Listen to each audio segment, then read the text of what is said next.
أعوذ بالله من الشيطان الرجيم بسم الله الرحمن الرحيم الحمد لله رب العالمين وبه نستعين على أمور الدنيا والدين اللهم صل وسلم على حبيبنا المصطفى محمد صلى الله عليه وسلم وعلى آله وأصحابه وذرياته والتابعين والتابعين لهم بإحسان إلى يوم الدين أما بعد. Muslimin dan muslimat yang dimuliakan oleh Allah Subhanahu wa taala. Malam ini kita sambung kuliah tafsir pada surah yang ke-102. 102. Surah At-Takatsur. Al-Haqqul Takatsur. A'udzu billahi minasyaitonir rajim. Bismillahirrahmanirrahim. Alhaakumut takatsur hatta zurtumul maqabir kalla sawfa ta'lamun thumma kalla sawfa ta'lamun kalla law ta'lamuna 'ilmal yaqin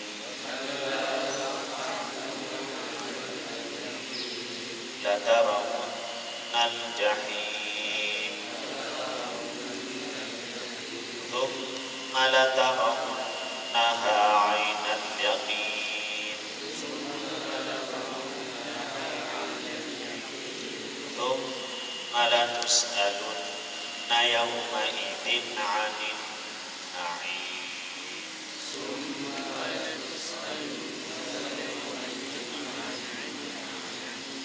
Sadaqallahul azim wa sadaqa rasulul karim wa ala dzalika minasyahidin.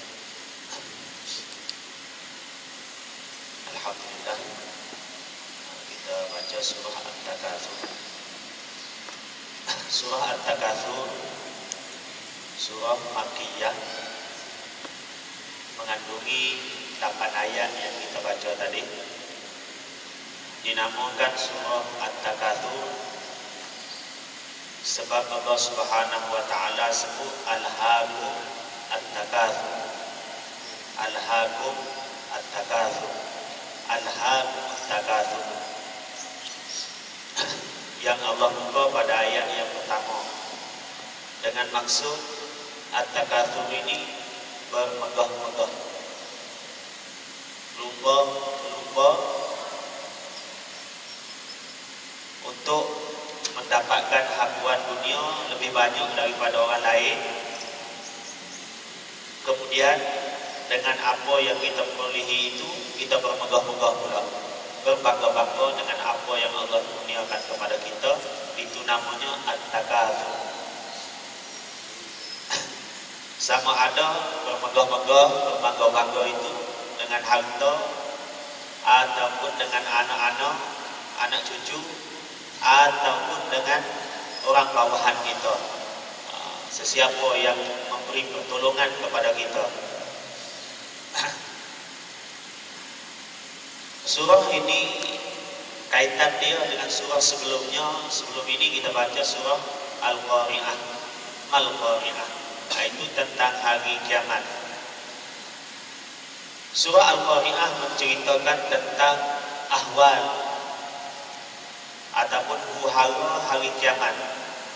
Dan di sana juga Allah cerita tentang ganjaran bagi golongan yang bahagia dan juga kesengsaraan bagi golongan yang celaka. Dan dalam surah ini Allah Subhanahu wa taala cerita sebab yang menyebabkan manusia berhak untuk masuk neraka. Jadi surah sebelum ini cerita tentang kebahagiaan golongan ahli syurga, kesengsaraan golongan ahli neraka. Dan dalam surah yang selepas ini, surah At-Takatsur ini, Allah cerita apa sebab yang menyebabkan manusia berhak untuk dihumpankan ke dalam neraka Allah Subhanahu wa taala. Sebab apa? Sebab yang paling besar ialah al-ishtighal bid dunya 'anil akhirah.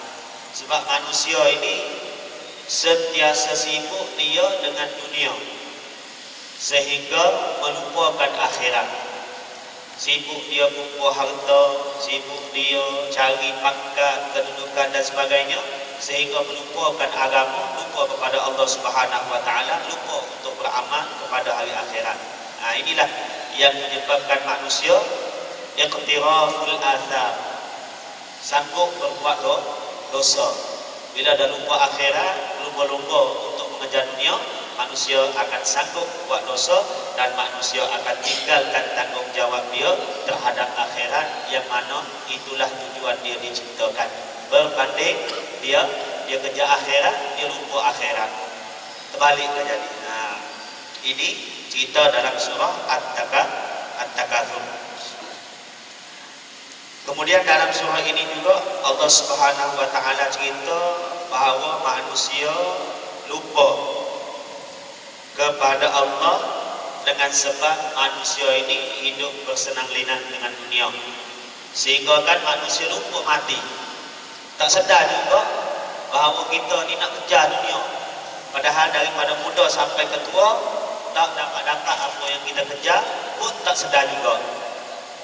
Tetap juga mengejar dunia. Mengejar dunia ni macam mana sehingga lupa akhirat? Kejar dunia sampai tak berfikir halal haram rezeki yang kita dapat, itu dipanggil kejar dunia betul-betul. Kejar dunia sampai lupa kepada perintah Allah Subhanahu wa taala. Bekerja siang, bekerja malam, tapi sembahyang tidak. Bekerja dunia, siang malam kerja, puasa tidak. Urusan akhirat kita abaikan. Kerja betul-betul lumus, tapi aurat tidak dijaga semasa bekerja. Ini juga kejar dunia, lupa akhirat. Benda yang Allah jamin kepada diri kita, rezeki, kita kejar betul-betul. Benda yang Allah tuntut kita buat, kita abaikan betul-betul. Jadi di mana keadaan kita sebagai seorang hamba, jauh daripada apa yang Allah tentukan. Tapi walaupun begitu, Allah bagi tahu juga manusia pasti akan tahu. Kalla saufa ta'lamun. Allah bagi tahu begitu. Jadi sebelum kita baca surah ini, baca satu dulu sebab nuzul dia. Ada beberapa sebab nuzul. Dikeluarkan daripada ataupun diceritakan oleh Ibnu Abi Hatim daripada Ibnu Buraidah pada firman Allah Subhanahu wa taala, yaitu surah Al-Haakumut Takatsur. Katanya surah ini diturunkan kepada dua kabilah di kalangan kabilah-kabilah Ansar. Surah ini diturunkan kepada dua kabilah di kalangan kabilah Ansar, yaitu Bani Harithah dan juga Bani Al-Harith. Dua bani ini. Mereka ini Bani Harithah dan juga Bani Al-Harith, kedua-dua mereka ini saling bermegah-megah, saling bangga diri di antara satu sama lain. Biasalah manusia bila bangga diri ini dia akan bermegah-megah, dia akan sebut apa yang ada di sisi dia. Kalau dia nak bermegah-megah, dia nak bangga diri, dia akan sebut kereta dia, kereta jenama apa besar, lepas tu bayar CCM-nya berapa sebulan. Ini biasa manusia. Ini perangai orang yang bermegah-megah. Saya bukan tuju pada sesiapa tu, saya bagi contoh saja. Wa takatsaru, bila dia bermegah-megah, sombong-sombong berbanding orang lain, dia akan sebut apa yang dia ada. Dia akan berlumba-lumba, siapa lagi banyak. Kalau rumah, siapa lagi besar. Kalau kereta kau baru beli, kereta aku baru beli, aku sudah habis CCM-nya 3 tahun sejak lah. Malas aku bayar panjang-panjang, padahal nak ceritanya kita banyak duit, 3 tahun sudah habis, kereta besar. Aku tak suka berhutang, padahal dia bukan nak bagi tahu tak suka berhutang. Hutang dia 200-400 ribu tak bayar, tapi nak bagi tahu dia bayar sudah, settle semua sudah, selesai sudah. Nak bagi tahu banyak, itu je. Itu cara orang nak bermegah-megah, macam-macam jenis. Di antara dua kaum ini, salah satu kaum dia kata fikum fulan wa fulan ibnu fulan wa fulan.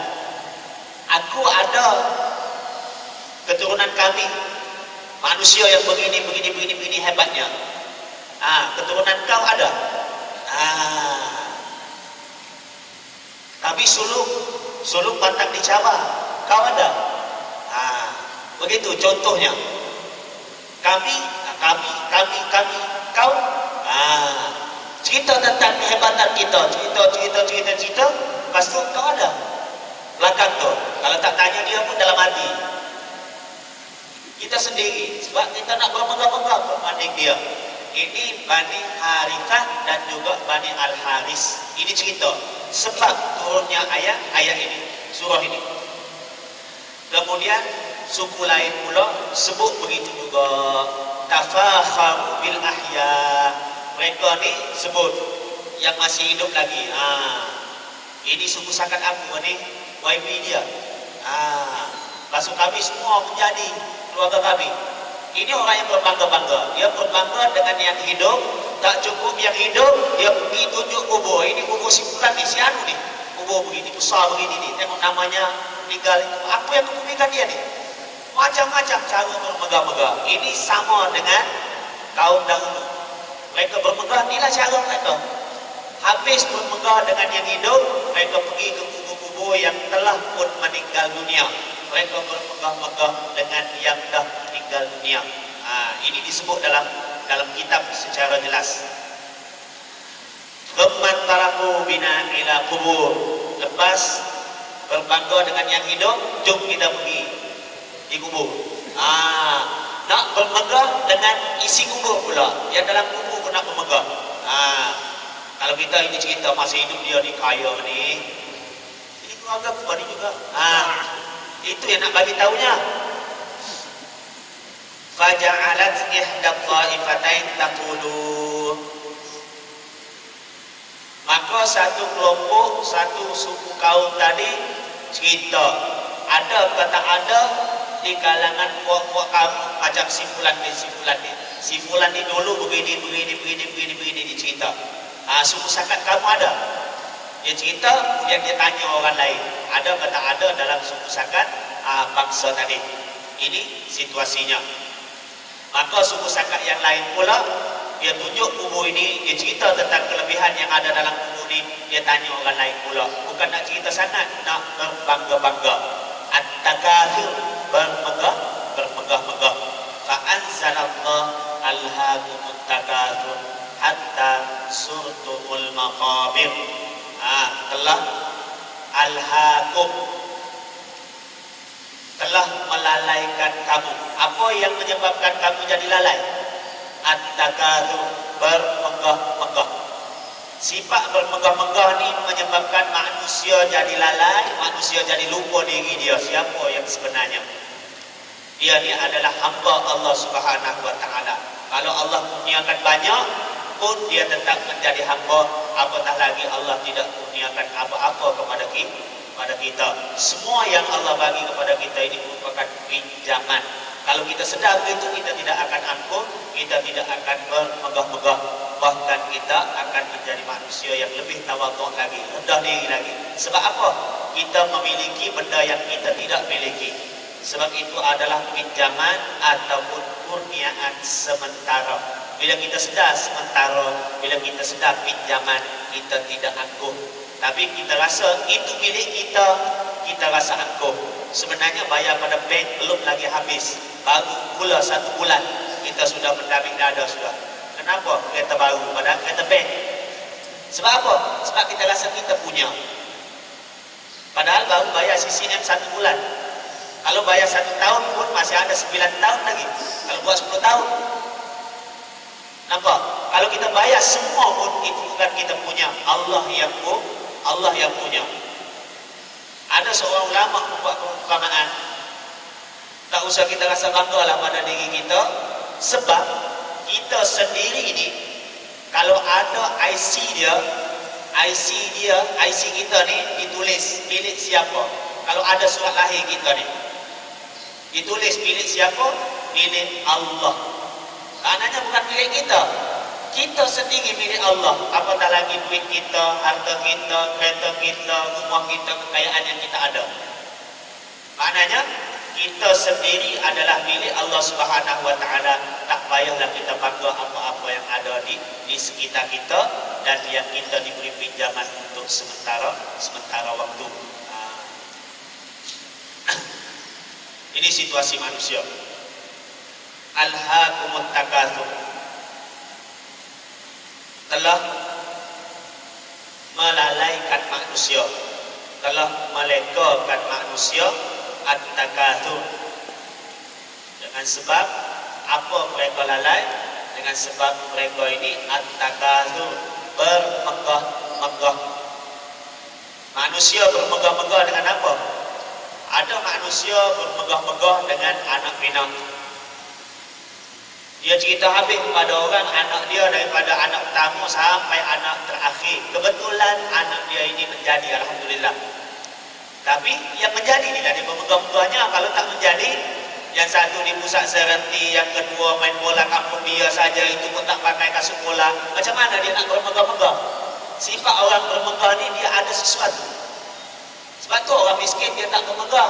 Nak bermegah apa? Dia miskin. Nak bermegah dengan harta dia tak akan bermegah, kerana dia tidak punya sesuatu. Orang yang rasa diri dia lebih, ini dia bermegah-megah. Ada manusia bermegah dengan harta kekayaan yang dia ada. Ada manusia bermegah dengan anak cucu. Ada manusia bermegah dengan kenderaan. Ada manusia bermegah dengan orang yang menjadi pengikut dia. Macam-macam jenis. Dan ada juga disebut di sini manusia yang bermegah dengan akhlak dia. Dia rasa hebat akhlak dia, dia rasa dia yang paling bagus pelangainya. Ada juga begitu. Dan ada juga manusia bermegah-megah dengan ilmu dia. Allah bagi ilmu pada dia, dia bermegah-megah dengan ilmu dia. Ini pun dosa juga. Hatta zurtumul maqabir, sehingga mereka melawat kubur. Tak cukup lagi yang di dunia ini pergi tunjuk kubur simpulan bin simpulan ini. Maknanya habis dia bermegah-megah. Tak cukup dengan yang hidup, dia bermegah dengan yang sudah pun meninggal dunia. Ada manusia yang tidak merasa cukup, sampai yang sudah mati pun dia bermegah-megah. Ini sifat manusia Allah jelaskan di sini. Bermegah-megah dengan hal dunia. Sehingga menziarahi kubur. Itu satu maksud. Satu maksud lagi, hatta maksud yang pertama tadilah tak cukup pergi ziarah kubur, tunjuk begini. Lepas tu satu kaum lagi, Al-Harithah pun tunjuk begini. Kemudian tanya kaum tadi, kau ada yang begini? Ini hebat main pedangnya, hebat menunggang kudanya, masa dia hidup. Ini satu kaum. Hatta zurtumul maqabir, satu lagi, sehingga mati. Selagi dia hidup, dia bermegah-megah. Bila dia akan berhenti bermegah-megah? Bila meninggal dunia, inna lillahi wa inna ilaihi raji'un, mulut sudah tak boleh bercakap, barulah dia tidak bermegah-megah. Ini satu jenis lagi. Pemahaman yang pertama pun betul, pemahaman yang kedua pun betul. Sehingga mereka mutung, sehingga mereka mati, baru tidak bermegah-megah. Itu maksudnya. Kalla, jangan buat begitu. Kalau kita kalla, jangan begitu, Pak. Kalla, saufa ta'lamun, mereka akan mengetahui. Bila mereka akan tahu, bila Allah ingin memberitahu kepada mereka, mereka akan tahu. Thumma, kemudian, kalla, jangan begitu. Jangan bermegah-megah, jangan lalai. Bermegah-megah sampai lalai. Kalau bersyukur lain. Kalau bersyukurlah lain. Allah kurniakan ilmu kepada kita, kita bersyukur. Kalau Allah kurniakan rezeki kepada kita, kita bersyukur. Sebut untuk mensyukuri nikmat itu lain.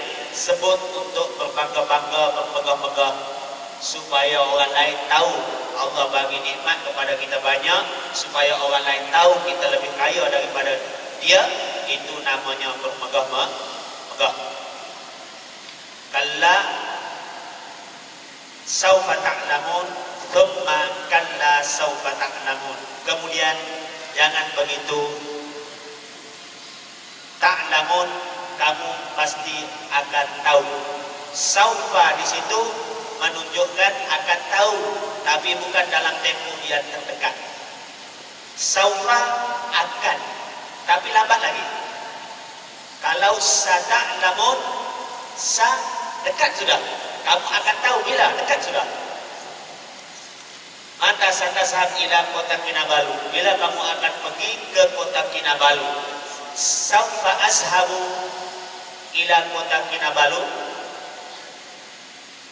Bagi tahu bila-bila. Bila pun tak bagi tahu bila pun, saufa ashab, saya akan pergi. Bila?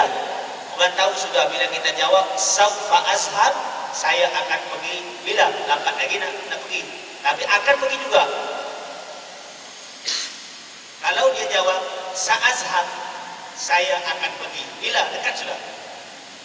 Mungkin petang nanti akan pergi ataupun besok lusa akan pergi. Kalau saufa, ini tak tahu bila lagi. Mungkin bulan depan, mungkin minggu depan, mungkin tahun depan akan pergi. Nah, itu bahasa Arab. Kalla. Jangan begitu. Lau. Kalla yang ketiga ni maknanya bahkan, ya, bal ataupun haqqan. Kalla lau ta'lamuna ilmal yaqin. Memang benar, lau sekiranya ta'lamun, mereka mengetahui ilmal yaqin, ilmu yakin, dengan keyakinan berdasarkan ilmu. Macam mana ini ilmu yakin? Disebut di sini ilmu yakin ini lahir daripada pegangan hati manusia yang meyakini sesuatu perkara berdasarkan realiti yang berlaku. Dia tahu, dia yakin, dia berpegang kepada sesuatu perkara yang realiti. Maknanya pengetahuan dia sama dengan benda yang sebenar yang berlaku. Baru dia panggil ilmu yakin. Sama ada dia melihat sendiri secara nyata ataupun dengan dalil yang pasti. Sama ada dalil itu dalil akal yang sahih ataupun dalil daripada hadis Nabi SAW, dalil daripada agama. Ini diketahui dengan cara ilmu yakin dipanggil. Macam kita, orang tanya, ada atau tak ada azab kubur? Jadi kita jawab ada. Yakinkah kita ada? Berdasarkan ilmu ke keyakinan kita itu. Bila kita kata ya, aku yakin, daripada mana kita tahu? Daripada pemberitaan yang dikhabarkan oleh Nabi SAW melalui hadis Nabi. Maka keyakinan kita ini bila disandarkan kepada bukti, disandarkan kepada dalil, maka dikira sebagai ilmu yakin. Kita ada ilmu penuh keyakinan kita. Berdasarkan apa? Berdasarkan bukti. Bukti dia di mana? Kita berpegang kepada hadis Nabi yang menceritakan tentang azab dan juga nikmat kubur. Maknanya azab kubur ada. Pernah tengok? Walaupun tak pernah tengok, bukti ada hadis Nabi SAW. Jadi ini dipanggil ilmu yakin. Jadi manusia ini benar-benar sekiranya mereka tahu dengan ilmu yang yakin. Itu dipanggil ilmu yakin. La tarawunnal jahim, mereka benar-benar akan melihat neraka jahanam. Bukan lihat saja nih, mereka akan dimasukkan ke dalam neraka jahanam. Bila manusia ada satu perangai, yaitu bermegah-megah dengan nikmat kurniaan Allah sehingga melupakan kewajiban terhadap Allah Subhanahu wa taala dan juga melupakan arahan daripada Allah supaya jangan bermegah-megah. Ulama sebut la tarawunnal jahim ini mereka akan benar-benar melihat neraka jahanam. Masuk dalam neraka jahanam, bukan lihat saja. Bagi orang yang beriman, mereka akan lalu saja dekat neraka jahanam, tidak akan dimasukkan. Tapi bagi orang kafir akan menjadi negeri tempat mereka tinggal di dalam neraka jahanam ini. Maknanya, kalau orang Islam pun dia beriman, la tarawunnal jahim, akan diperlihatkan neraka jahanam, lalu dia tengok neraka jahanam, habis, selesai. Tapi kalau orang kafir bukan tengok saja, lalu tengok kemudian menginap dalam itu. Kenapa? Ini ulama-ulama mentafsirkan berdasarkan kepada ayat-ayat Al-Quran yang lain. Tsumma la tarawunnaha 'ainal yaqin. Kemudian mereka benar-benar akan melihat neraka jahanam 'ainal yaqin, dengan ainul yaqin. Ainul yaqin ini yakin dan melihat dengan mata kepala sendiri. Itu baru ainul yakin. Orang kata ada ular di mana? Di Rongkok sana. Kita tengok, tak tengok. Tak tengok bukan ainul yakin. Tapi kalau tengok, kalau begini makan kita pun habis ini. Mana sudah tengok? Sudah. Usah mana ular tu boleh cerita lagi. Itu ainul yakin. Kita sudah betul-betul yakin. Kenapa? Kita tengok betul-betul. Dengan mata kepala kita sendiri. Dari manusia ini benar-benar akan dibawa untuk melihat neraka jahanam, dan mereka akan melihat neraka jahanam dengan penuh keyakinan.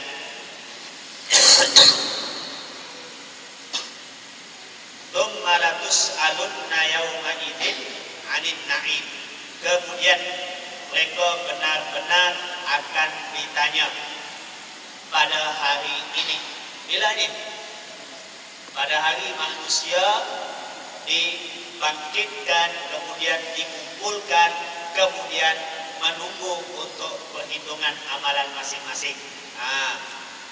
Kemudian manusia benar-benar akan ditanya pada hari ini anin na'im, tentang nikmat yang Allah kurniakan kepada mereka.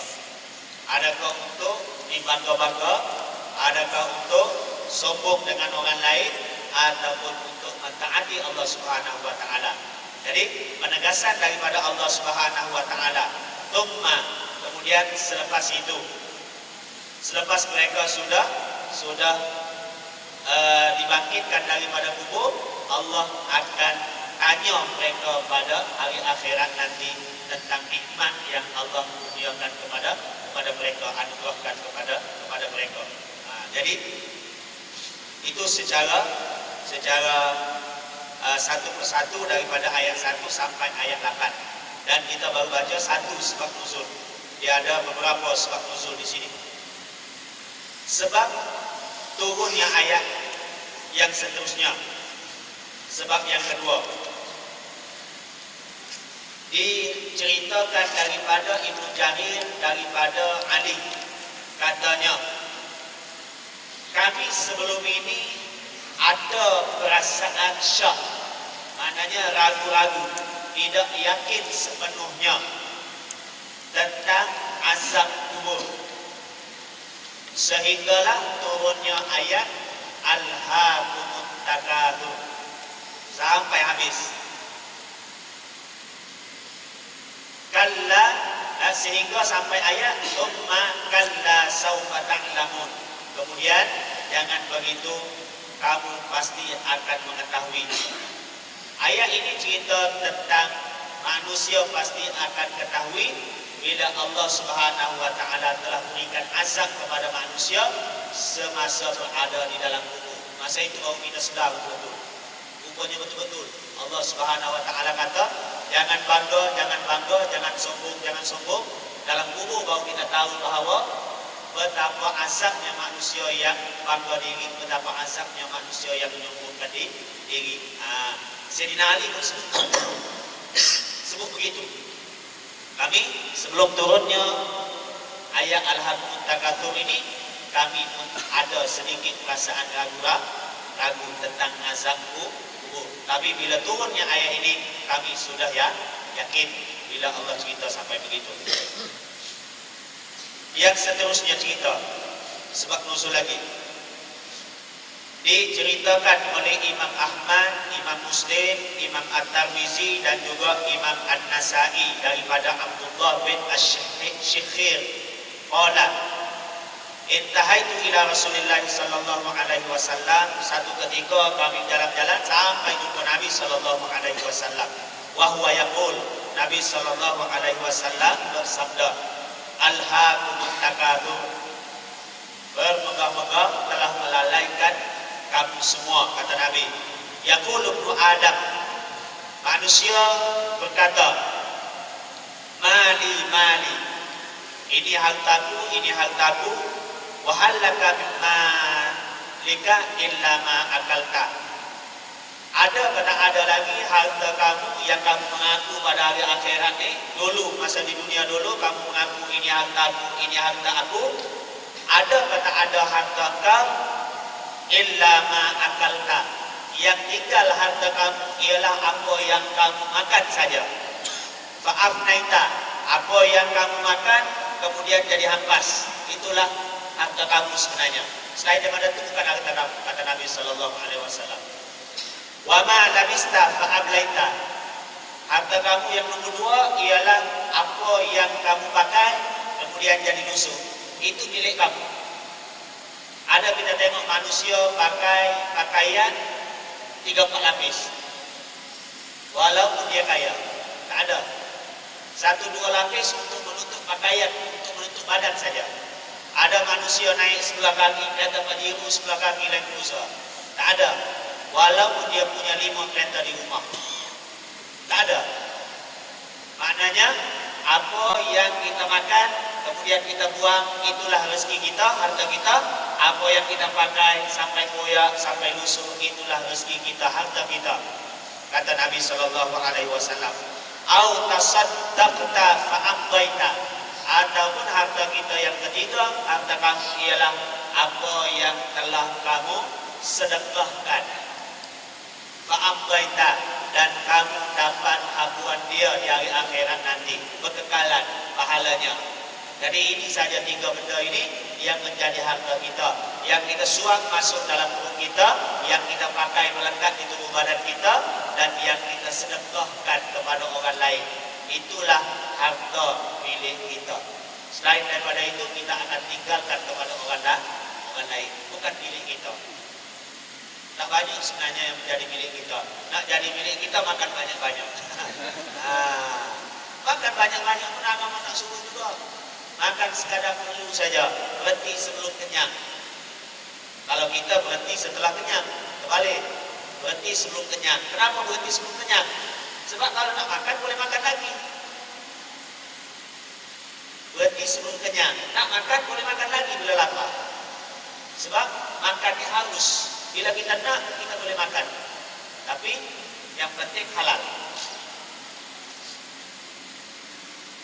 Dan diceritakan oleh Imam Muslim di dalam kitab Sahih Muslim daripada Abu Hurairah radhiyallahu anhu, kata Abu Hurairah, Rasulullah sallallahu alaihi wasallam bersabda, sama juga macam tadi, manusia menyebut ini hartaku, sedangkan harta milik dia adalah 3 perkara: apa yang dia makan, apa yang dia pakai, dan apa yang dia sedekah. Saya ringkaskan, wa ma siwa dzalika falahibun, apa-apa harta yang selain daripada 3 perkara itu, dia akan hilang begitu saja daripada kita. Dia menjadi milik orang lain. Wa tarikuhu linnas, kata Nabi, harta tadi ditinggalkan untuk manusia. Cuba kita tengok betapa susahnya ibu bapa cari harta. Betapa susahnya orang tua nak beli sebidang 2 bidang tanah. Dapat dekat anak 7 beradik, dibagi-bagi beli kereta buat pelumpang. habis kereta. Habis begitu saja. Bapak kumpul daripada muda sampai tua nak beli 2 bidang tanah. 2 bidang tanah ni dapat dekat 7 beradik, jual. Beli kereta, belum bawa kereta, habis. Selesai. Tak sampai 1 tahun dihabiskan oleh si anak. Cuba kita bayangkan. Orang tua makan basung hari-hari, boleh beli tanah 2 bidang.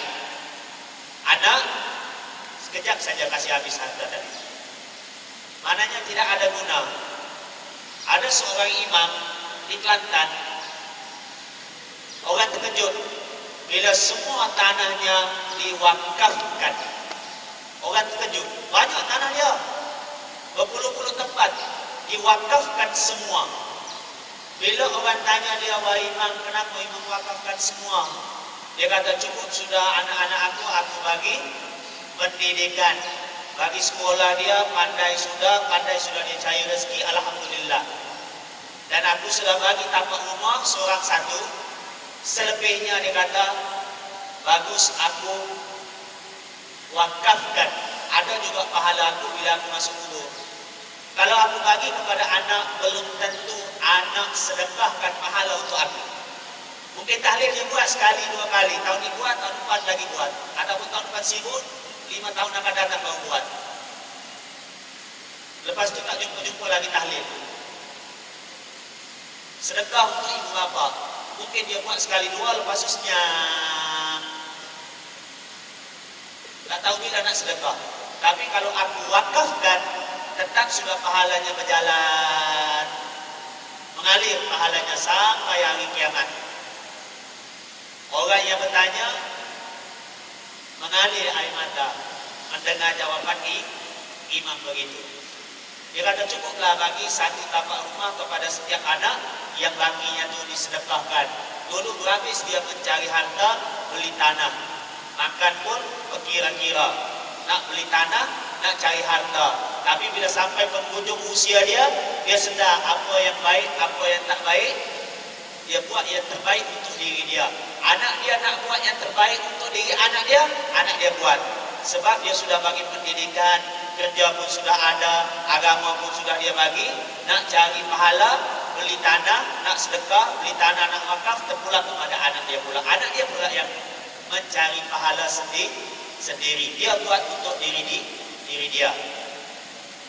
Maknanya ini orang yang sudah pun berfikir sampai satu tahap, dia fikir tentang kehidupan dia bukan di dunia tapi masih sudah pun di alam kubur. Maknanya panjang dia punya pemikiran.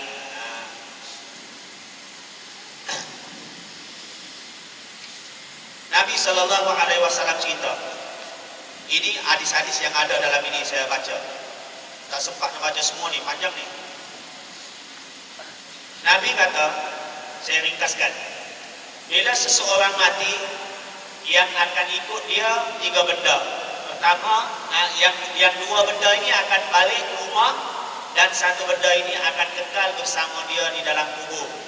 Yang ikut dia adalah keluarga dia, dan juga harta dia, dan juga amalan dia. Yang kembali harta dia dan juga keluarga dia. Keranda pun orang bawa balik, cangkul pun orang bawa balik, tak tinggal di sana. Takut orang curi. Tikar pun orang bawa balik kadang-kadang. Yang mahal, yang murah je, tetap di sana. Jadi semua harta akan balik, semua keluarga akan balik. Yang kekal di sana ialah amalan dia sahaja. Jadi 2 akan balik, 1 akan kekal dalam 3 yang mengiringi jenazah, kata Nabi SAW.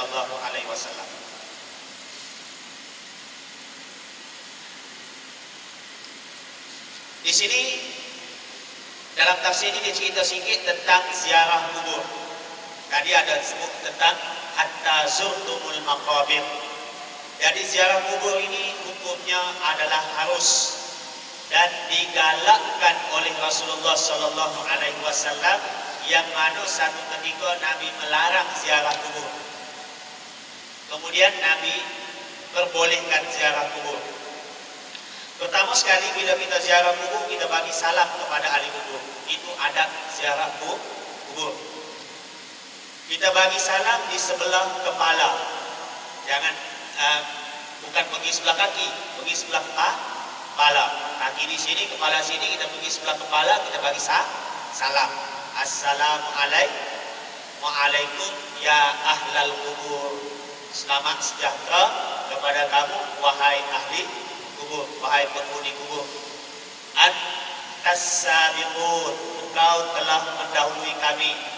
Wa insyaallah nahnu lahiqun, dan insyaallah kami juga akan menyusul. Apa maksudnya? Selamat sejahtera wahai ahli kubur. Kau meninggal dulu bang, lepasnya aku pula, ini giliranmu, sampai masanya giliran aku. Ini memberi kesedaran kepada diri kita, itu maksudnya. Jadi kita ziarah kubur boleh mengingatkan kita kepada kematian. Nah, itu maksudnya. Kemudian selepas kita bagi salam, kita diajar supaya menghadap kiblat. Menghadap kiblat, kemudian berdoalah kepada Allah Subhanahu wa taala, minta Allah Subhanahu wa taala ampunkan dosa kita dan juga dosa ahli kubur, ataupun ampunkan dosa ahli kubur dan juga ampunkan dosa kita. Minta Allah memberi rahmat kepada ahli kubur dan juga memberi rahmat kepada kita. Tidak ada botol-botol itu, tidak ada. Lilin-lilin itu tidak ada. Tak dibagi tahu di sini. Itu benda-benda yang lain-lain sudah.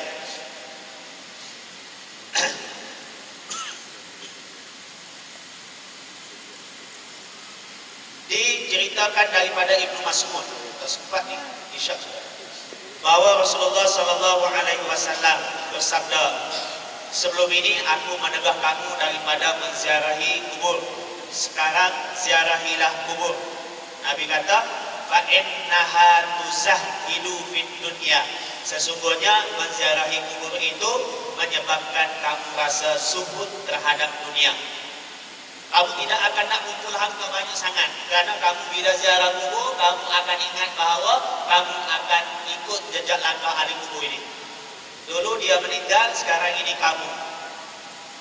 Nak umur ahli kubur itu lebih muda daripada kita. Hambar sudah kita untuk kumpul dunia. Kenapa? Sebab dia lebih muda daripada kita, sudah menjadi ahli kubur. Kita yang lebih tua daripada dia, memang tidak akan lama lagi. Tidak ada manusia yang hidup lama betul. Wa tudzakkirul akhirah, dan mengingatkan manusia kepada hari akhirat. Sebab itu orang yang hatinya keras digalakkan, disarankan selalu ziarah kubur. Kita bila orang selalu ziarah kubur, kita pelik pula. Mau mati sudah siap ni. Minggu lepas sudah pergi kubur, minggu ini pergi lagi kubur. Ataupun kita bagi tahu cengeng betul bahasa anu dengan istrinya. Minggu ini sudah ziarah, minggu depan ziarah, bulan depan pun sudah bagi tahu mau ziarah lagi. Ataupun sayang betul dia sama mamanya, sama bapaknya, lepas ziarah. Ziarah kubur ini bagus. Yang orang yang hati dia kurang lembut ataupun keras, disarankan banyak ziarah kubur. Kerana ziarah kubur ini boleh melembutkan hati kita dan boleh menjadikan kita manusia yang jauh lebih baik daripada sebelum ziarah kubur. Kalau takut nak ziarah kubur, ziarah hospital, ziarah orang sakit dulu. Itu pun diajar dalam agama Islam. Boleh dua-dua. Nabi sebut lagi dalam hadis yang lain, fa innaha turaqil qalb, sesungguhnya ziarah kubur ini akan melembutkan hati. Melembutkan hati. Nabi bagi tahu betul-betul. Wa tudmi'ul 'aini, dan boleh menyebabkan mata mengeluarkan air mata. Boleh menyebabkan kita mampu untuk menangis. Ziarah kubur. Pergilah yang badan sadu ke, yang gangster ke, yang mak motor ke, pergi di kubur, duduk lama-lama, terasa insafnya. Terasa keinsafan. Tengok sebelah kanan kubur, sebelah kiri kubur, depan kubur, belakang kubur, semua kubur. Kita akan rasa lain. Oh, yang lain tuh, Ustaz, aku malas pergi. Tak mau pergi. Aibah balik rasanya. Secara bungkus sekali lepas itu tak, sudah aku mencari cendol, mencari pisau, mencari bakso. Tapi kalau tak pernah ziarah kubur, semua kan puasa tahun yang aku singgah. Makan pun berselera. Tapi bila ziarah kubur mamaku sekali, nah, tak berselera makan. Tak berselera itu yang kita mau. Supaya kita banyak berfikir, ingat alam yang belum kita pergi lagi. Wa tudzakkirul akhirah, dan mengingatkan kamu kepada hari akhirat. Dan Nabi kata wala taqulu hajra, dan jangan kamu berkata perkataan yang jelek. Masa ziarah kubur jangan sebut benda-benda yang tidak elok. Sebut benda-benda yang elok sahaja. Banyak lagi cerita dia. Sebelum belakang ni lagi banyak.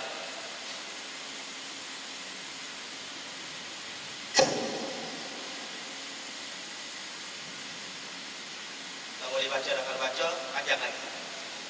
2-3 muka surat lagi. 1, 2, 3.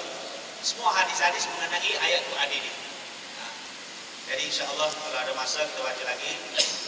Tak ada masa nak buat macam mana. Dan satu hadis yang saya nak tutup cerita pada malam ini ialah cerita tentang Nabi kata summa latus'alunna yauma idzin 'anil na'im. Kemudian manusia benar-benar pada hari akhirat nanti akan ditanya tentang nikmat. Jadi hadis ini diceritakan oleh Mahmud bin Labid, katanya apabila turunnya ayat Al-Haqqut Takatsur, maka Nabi SAW baca ayat ini sampai kepada Tumaratus alunna yauma idzin 'anil na'im. Qalu ya Rasulullah, sahabat-sahabat bertanya, wahai Rasulullah, ayyu na'imin nus'al anhu, nikmat yang macam mana yang kita akan disoal? Sebab pasti manusia akan disoal tentang nikmat yang Allah kurniakan. Wa innama huma al-aswadan, akan sesungguhnya dua benda yang ada depan kita ini adalah dua benda hitam. Dipanggil sebagai dua benda hitam, yaitu al-ma' wa tamar. Air putih dan tamar sahaja yang ada depan Nabi dan para sahabat.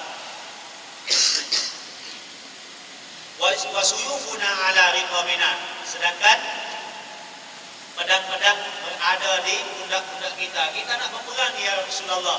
Yang kita makan apa dia? Buat tamar. Yang kita minum apa? Air sejuk. Tak ada air cendolnya. Air untuk menghilangkan dahaga, untuk menghilangkan haus. Makanan pun untuk menahan alas saja, lapar. Buat tamar saja.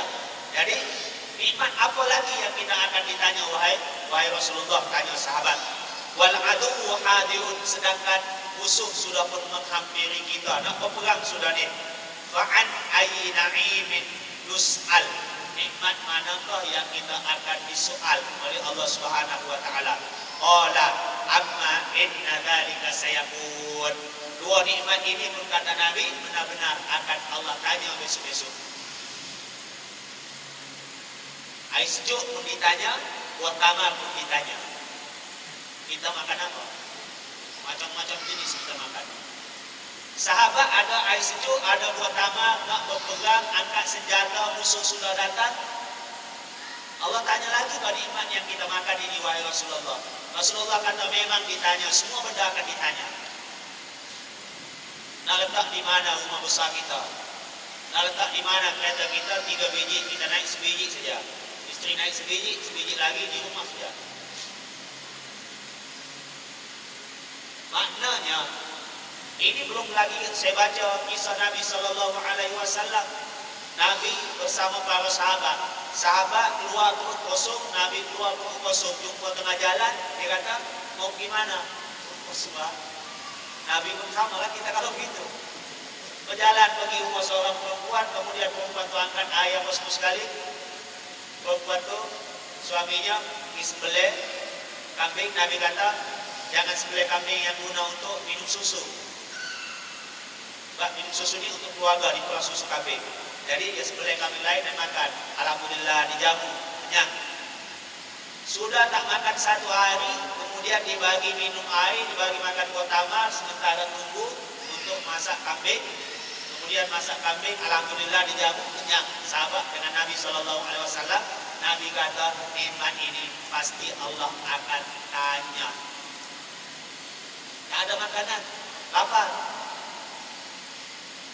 Cari makanan di rumah orang lain Nabi SAW. Cari sahabat yang sanggup bagi makan kepada Nabi SAW.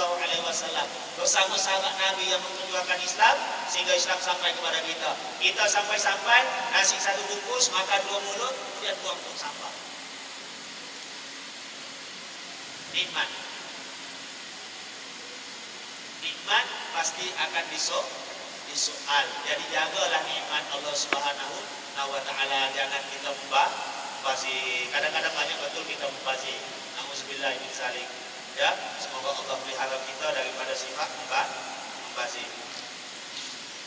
Habis tahu malamnya aku boleh ada astagfirullah. Auzubillahi minasyaitonir rajim. Bismillahirrahmanirrahim. Wassalatu wassalamu ala rasulillah wa ala alihi wasallam. Subhanaka la ilma lana illa ma 'allamtana innaka antal alimul hakim. La haula wa la quwwata illa billahil aliyyil azim. Allahumma rabbana atina fid dunya hasanah wa fil akhirati hasanah wa qina adzabannar. Sallallahu ala sayyidina Muhammad wa ala alihi wa sahbihi ajma'in. Subhana rabbika rabbil izzati amma yasifun wa salamun alal mursalin.